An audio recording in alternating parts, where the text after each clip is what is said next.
আল্লাহ তুমি আমাকে কাদের হাতে ন্যস্ত করলা? ইলা আদুইন বাঈদিন ইয়াতাহাজ্জামুনি, আমাকে ঘর থেকে এত দূরে এনে, সেই মক্কা থেকে কত দূরে, আমাকে ঘর থেকে এত দূরে নিয়ে এসে আল্লাহ তুমি তোমার শত্রুদের হাতে আমাকে ন্যস্ত করলা। ইয়াতাহাজ্জামুনি, যারা চতুর্দিক থেকে আমাকে পাথর মারতেছে। কি আবেগ দোয়ার মধ্যে, কি ভাষা, কি লফজ।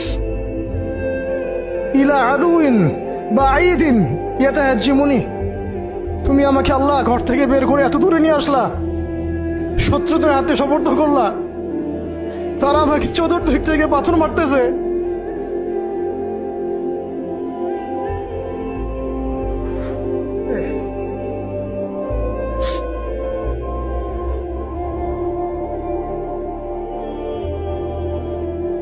আম্মি লা করিবিন মাল্লাকতাহু আমরি, পরে নবীজি বলছেন আম্মি লা করিব, নাকি আমাকে কাছের মানুষদের হাতে নিয়ে আসছো আল্লাহ?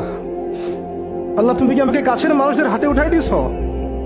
মাল্লাকতাহু আমরি, যারা আমার ভালো মন্দের কাজের মালিক হয়ে গেছে। এইভাবে দোয়া করতে লাগলেন নবী সাল্লাল্লাহু আলাইহি ওয়াসাল্লাম।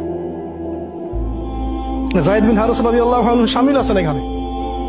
তারপরে নবীজি বলছেন ইল্লাম তাকুন সাখিতুন আলাইহি ফালা উবালি, আল্লাহ এত কিছুর পরে যদি তুমি আমার প্রতি অসন্তুষ্ট না হও, আমার কিছুই যায় আসে না।